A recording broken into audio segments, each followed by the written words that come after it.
नमस्कार, the book pod में आपका स्वागत है। मैं हूं आपकी होस्ट काजल। और मैं हूं आपका दोस्त आर.के। काजल, क्या तुम्हें पता है कि दुनिया में सबसे बड़ी ताकत कौन सी है? परमाणु बम नहीं, पैसा नहीं, बल्कि इंसान की इच्छा शक्ति, यानी विल पावर। बिल्कुल सही आर.के। जब एक इंसान ठान लेता है कि मुझे ये करना है, तो पहाड़ भी रास्ता दे देते हैं। लेकिन अफसोस, हम में से ज्यादातर लोग अपनी काबिलियत पर नहीं, बल्कि अपनी किस्मत पर शक करते हैं। अगर आप भी अक्सर सोचते हैं कि मुझसे नहीं होगा या मेरी किस्मत खराब है, तो आज का एपिसोड आपके लिए एक नई सुबह लेकर आया है। आज हम बात कर रहे हैं नॉर्मन विंसेंट पील की उस किताब की जिसने लाखों हारे हुए लोगों को विजेता बना दिया। बुलंद इरादे, निश्चित कामयाबी। You can if you think you can. ये किताब सिर्फ मोटिवेशन नहीं है, ये एक भरोसा है। ये आपको सिखाएगी कि कैसे अपने दिमाग से नामुमकिन शब्द को हमेशा के लिए मिटा दिया जाए। अगर आप सोच सकते हैं तो आप कर सकते हैं। तो क्या आप अपनी जिंदगी की सबसे बड़ी छलांग लगाने के लिए तैयार हैं? चलिए अपने इरादों को फौलादी बनाते हैं, सिर्फ द बुक पॉड पर। हम सब ने ये बात तो सुनी है कि हमारी सोच में बहुत ताकत होती है। बिल्कुल। लेकिन क्या ये सिर्फ एक कहने की बात है या इसके पीछे कोई गहरा सच भी है? बिल्कुल, ये एक बहुत बड़ा सवाल है। आज हम जिन स्रोतों पर बात करने वाली हैं वो यही दावा करते हैं कि अगर कोई इंसान कुछ करने की ठान ले तो वो उसे हासिल कर सकता है। और ये कोई जादू नहीं है, ये एक पूरा सिस्टम है, एक काम करने का तरीका। हाँ, और आज हम उसी सिस्टम को समझने की कोशिश करेंगे। इसमें हम 3-4 मुख्य हिस्सों पर गौर करेंगे। पहला तो है हार न मानने की जिद, मतलब लगन। दूसरा, खुद को समझना कि हमारी असल क्षमता क्या है। और तीसरा है मुश्किलों को देखने का एक बिल्कुल अलग नजरिया, एक रचनात्मक तरीका। इस पूरे आइडिया को समझने के लिए मेरे ख्याल से एक कहानी से शुरू करना सबसे अच्छा रहेगा। कहानियां हमेशा बात को आसान बना देती हैं। ये कहानी इंडोनेशिया की एक लड़की लोन एगेंजो की है। उन्होंने कहीं पढ़ा कि अगर आप किसी चीज पर पूरी तरह यकीन कर ले तो वो सच हो सकती है। अच्छा। तो उन्होंने तय किया कि उन्हें जर्मनी जाके पढ़ाई करनी है, वो भी स्कॉलरशिप पर। अच्छा। बिना किसी ठोस आधार के। बिल्कुल। उन्होंने जर्मन सीखनी शुरू कर दी, यूनिवर्सिटीज को चिट्ठियां लिखी, पर हर जगह से जवाब ना में आया। तो ये तो एक तरह से निराशाजनक था। बहुत ज्यादा। कोई भी आम इंसान होता तो शायद हार मान लेता। लेकिन कमाल की बात यह है कि वो रुकी नहीं। वो ऐसे जी रही थी मानो स्कॉलरशिप तो मिल ही चुकी है। क्या बात है। और फिर एक दिन बॉन यूनिवर्सिटी से एक खत आया, उन्हें स्कॉलरशिप मिल गई, उनका सपना सच हो गया। ये कहानी या आज की हमारी बातचीत का बिल्कुल सटीक आधार है। अगर आप ठान लें तो आप कुछ भी कर सकते हैं। ये सिर्फ पॉजिटिव थिंकिंग नहीं है ना? नहीं, ये एक गहरा विश्वास है जो आपके कामों को, आपके फैसलों को एक दिशा देता है। सवाल यह है कि ये होता कैसे है, एक विश्वास हकीकत में कैसे बदलता है। आज हम इसी की परतें खोलेंगे। बिल्कुल। तो चलिए इस सिस्टम के पहले हिस्से पर आते हैं, लगन, हार न मानने की जिद। और इसका सबसे अच्छा उदाहरण मिलता है ओलंपिक धावक हेज जोन्स की कहानी में। 1960 रोम ओलंपिक्स। हाँ, वो 110 मीटर की बाधा दौड़ जीतने के सबसे बड़े दावेदार थे। सब मान के चल रहे थे कि गोल्ड मेडल तो उन्हीं का है। लेकिन वो हार गए। जरा सोचिए उस निराशा के बारे में। हाँ, पूरी दुनिया की उम्मीदों पर खरा ना उतर पाने का बोझ। मनोवैज्ञानिक तौर पर देखें तो किसी भी एथलीट के लिए एक बहुत बड़ा झटका होता है ना। ये सिर्फ एक झटका नहीं है, ये एक तरह से पहचान का संकट है। उस एक हार के बाद जोन्स की पहचान एक हारने वाले दावेदार की बन सकती थी। सही कहा। उनका दिमाग, दुनिया, सब उन्हें यही बताने लगते। ज्यादातर लोग ऐसी हार के बाद उस पहचान को स्वीकार कर लेते हैं।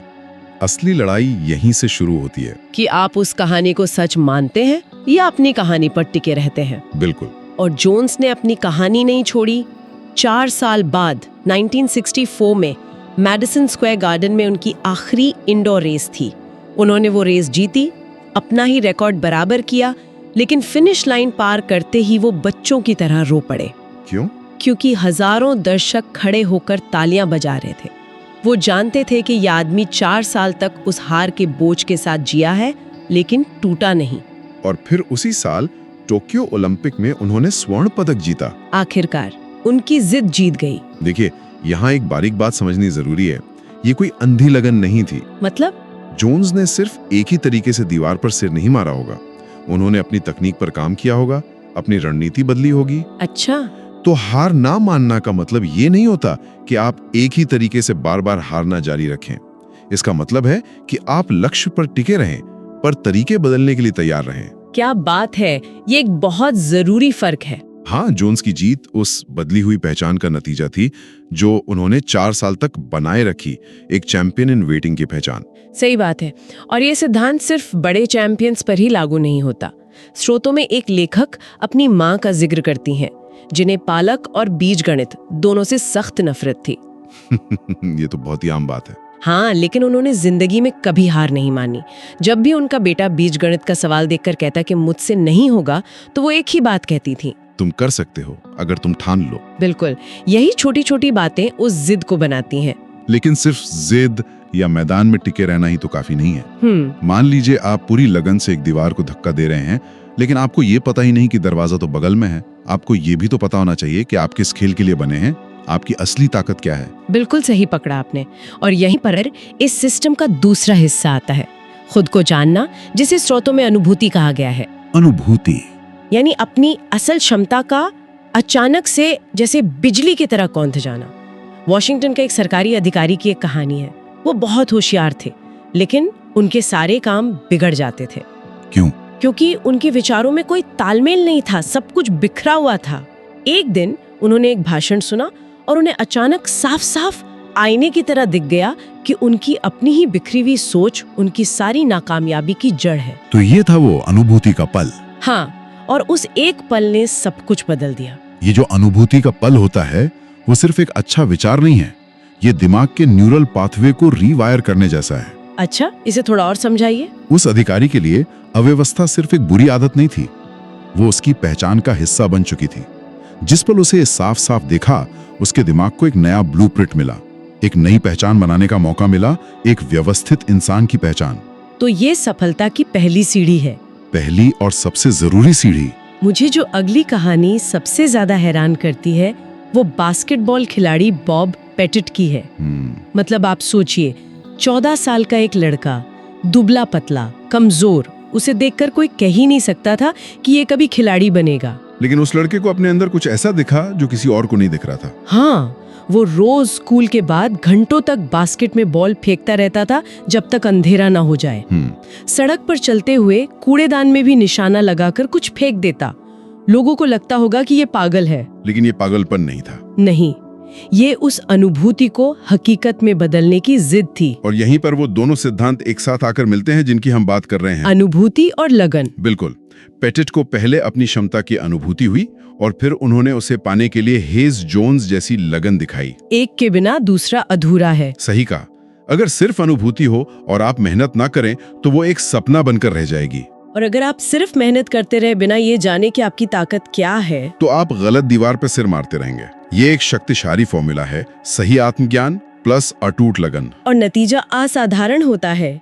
तो ठीक है, आपके पास लगन है, आपको अपनी ताकत का भी अंदाजा हो गया है, लेकिन फिर जिंदगी आपके रास्ते में मुश्किलें खड़ी करती है। समस्याएं तो आएंगी ही। और इन स्रोतों में समस्याओं को देखने का नजरिया ही बड़ा दिलचस्प है। एक कहानी है जॉर्ज नाम के एक आदमी की, जो अपनी जिंदगी की सारी समस्याओं से तंग आ चुका था और उनसे छुटकारा चाहता था। तो किसी ने उसे बताया कि शहर में एक ऐसी जगह है जहां हजारों लोग रहते हैं और किसी को कोई समस्या नहीं है। जॉर्ज खुशी खुशी वहां पहुंचा तो देखा कि वो एक कब्रिस्तान था। मतलब समस्या तो सिर्फ जिंदा लोगों के पास होती है। बिल्कुल। ये एक मजाकिया तरीका है गहरी बात कहने का। समस्याएं जिंदगी का सबूत हैं। मनोविज्ञान में भी हम यही कहते हैं कि समस्याओं से भागो मत, उन्हें समझो। बिल्कुल, उनका विश्लेषण करो। हर समस्या के पुर्जे पुर्जे अलग करके देखो कि असल में गड़बड़ कहाँ है।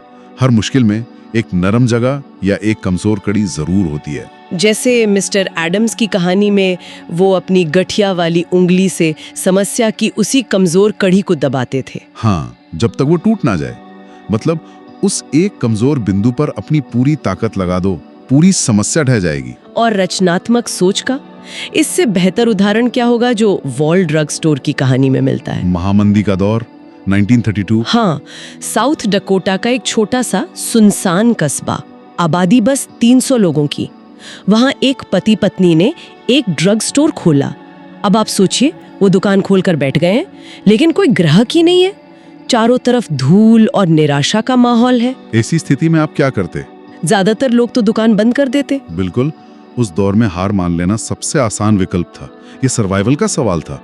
उनके पास कोई बड़ी मार्केटिंग टीम या बजट तो था नहीं। उनके पास सिर्फ उनकी अपनी सोच थी। और उनकी सोच ने कमाल कर दिया। एक रात पत्नी ने सोचा कि हाईवे से जो थकी हारी धूल में सनी गाड़ियां गुजर रही हैं, उन लोगों को इस वक्त दुनिया में सबसे ज्यादा किस चीज की जरूरत होगी। और जवाब था एक गिलास बर्फीला ठंडा पानी। कितना सरल आइडिया है ना? उन्होंने हाईवे पर हाथ से बने साइन बोर्ड लगा दिए, वॉल ड्रग स्टोर पर मुफ्त बर्फीला पानी। और बस गाड़ियां मुड़ने लगी, लोग पानी पीने आते और साथ में कुछ ना कुछ खरीद भी लेते। और आज वो छोटा सा स्टोर एक वर्ल्ड फेमस टूरिस्ट अट्रैक्शन है, जिसके साइन बोर्ड आपको उत्तरी ध्रुव पर भी मिल जाएंगे। ये कहानी दिखाती है कि सबसे असरदार हल अक्सर सबसे सरल होते हैं। उन्होंने कोई रॉकेट साइंस नहीं लगाई। उन्होंने सिर्फ शांत दिमाग से दूसरे इंसान की जरूरत को समझा। ये समस्याओं को एक बोझ की तरह नहीं बल्कि एक पहेली की तरह देखने का नजरिया है। और जब आप घबराने के बजाय उत्सुक हो जाते हैं तो दिमाग के रचनात्मक हिस्से काम करना शुरू कर देते हैं। बिल्कुल, ये सारे सिद्धांत एक दूसरे से जुड़े हुए हैं। आप रचनात्मक तरीके से तभी सोच सकते हैं जब आप समस्या के सामने डटे रहें। सही बात है। और इन सब के लिए, इन सभी चीजों को चलाने के लिए एक ईंधन की जरूरत होती है। और वो ईंधन है आत्मविश्वास, खुद पर यकीन। इसके बिना लगन, अनुभूति, रचनात्मकता सब बेकार है। इंजन स्टार्ट ही नहीं होगा। महान कोच विंस लोम्बार्डी का भी यही मानना था कि जीतने के लिए सबसे पहले खुद पर यकीन करना पड़ता है। आत्मशंका यानी सेल्फ डाउट एक ऐसी बीमारी है जो करोड़ों लोगों को आगे बढ़ने से रोक देती है। उन्हें पता होता है कि वो कर सकते हैं, लेकिन एक आवाज अंदर से कहती है, क्या होगा अगर मैं नाकाम हो गए? और ये सीधे सीधे हमारी आत्मछवि यानी सेल्फ इमेज से जुड़ा है। हम खुद को जैसा देखते हैं हम वैसा ही प्रदर्शन करते हैं। एक जिम्नास्ट की कहानी है जो ऊंची छड़ पर एक करतब करने से इतना डर गया कि वो वहीं जम गया, हिल भी नहीं पा रहा था। उसका शरीर उसके दिमाग के डर का गुलाम बन गया था। तो उसके कोच ने क्या किया? कोच ने कुछ बहुत होशियारी का काम किया। उन्होंने एक पैटर्न इंटरप्ट का इस्तेमाल किया। Pattern interrupt? हाँ, उन्होंने जिम्नास्ट से कहा, छड़ से मुंह फेर लो और पीछे की ओर चलो। बिना देखे? बिना देखे। और लड़के ने सिर्फ महसूस करके डर के बावजूद वो हरकत कर ली। और जैसे ही उसने ये किया, उसे एक सबूत मिल गया। उसके दिमाग को एक ठोस सबूत मिला कि उसकी डर वाली सेल्फ इमेज झूठी हो सकती है, कि वो ये काम कर सकता है। हाँ, उस एक अनुभव ने डर के पैटर्न को तोड़ दिया। अब उसे उस सबूत पर लगातार काम करना होगा, लेकिन शुरुआत वहीं से हुई। डर और तनाव को दूर करने के लिए एक और बहुत ही सरल लेकिन गहरा विचार इन स्रोतों में मिलता है। ईसाई धर्म ग्रंथ का एक वाक्य है, जिसका मन आप पर केंद्रित है उसे आप पूर्ण शांति देंगे। इसका आध्यात्मिक मतलब जो भी हो, मनोवैज्ञानिक मतलब यह है कि जब आपका दिमाग किसी बड़े लक्ष्य पर टिका होता है तो छोटी मोटी चिंताएं अपने आप धुंधली पड़ने लगती हैं। बिल्कुल। और साथ ही जल्दबाजी की बीमारी से बचने और आराम से काम अच्छी तरह होता है वाली मानसिकता अपनाने पर भी जोर दिया गया है। ये समझना बहुत जरूरी है। डर एक बहुत शक्तिशाली भावना है, इसमें कोई शक नहीं। लेकिन विश्वास अगर उसे सही तरीके से बनाया जाए तो वो उससे कहीं ज्यादा शक्तिशाली है। तो ये सिर्फ इच्छा शक्ति की बात नहीं है। नहीं, ये सही तकनीक, अभ्यास और अपनी आत्म छवि को धीरे धीरे बदलने की बात है। तो आज हमने एक पूरे सिस्टम को समझने की कोशिश की। हेज जोन्स की लगन, जो हार को पहचान बनने से रोकती है। बॉब बेटेट का आत्मज्ञान, जो आपको सही दिशा दिखाता है। वॉल ड्रग स्टोर की रचनात्मकता, जो मुश्किलों को मौकों में बदल देती है। और उस जिम्नास्ट का आत्मविश्वास, जो डर पर काबू पाने का तरीका सिखाता है। तो इसका असल में मतलब यही है कि अगर आप ठान लें तो आप कुछ भी कर सकते हैं। ये सिर्फ एक खोखला नारा नहीं है। नहीं, ये एक प्रैक्टिकल फॉर्मूला है। ये सोचने और काम करने का एक तरीका है जिसे कोई भी सीख सकता है। और सुनने वालों के लिए एक आखिरी विचार छोड़ जाते हैं। इन्हीं स्रोतों में एक बाज की कहानी है जिसे बचपन से मुर्गियों के साथ पाला पोसा गया था। अच्छा। वो मुर्गियों की तरह जमीन पर दाना चुगता था, उन्हीं की तरह कुछ फुट ऊपर उड़कर खुश हो जाता था।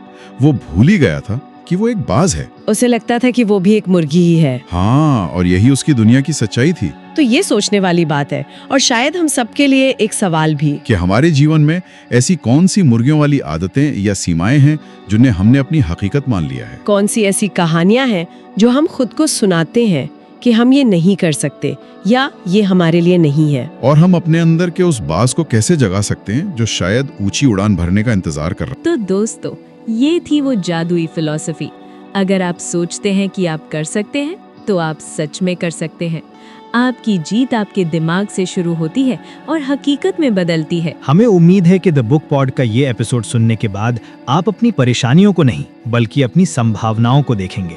अगर आज आपके इरादे भी बुलंद हुए हैं तो हमारे चैनल को अभी सब्सक्राइब करें और लाइक बटन दबाकर अपनी जीत का ऐलान करें। इस वीडियो को उस दोस्त को जरूर भेजें जो अभी मुश्किल दौर से गुजर रहा है। हो सकता है ये वीडियो उसे फिर से खड़ा कर दे। और हाँ, हमें कमेंट्स में बताएं कि आपको ये एनर्जी कैसी लगी। और अब आज का वो सवाल जिसका जवाब देने के लिए आपको थोड़ी हिम्मत दिखानी होगी।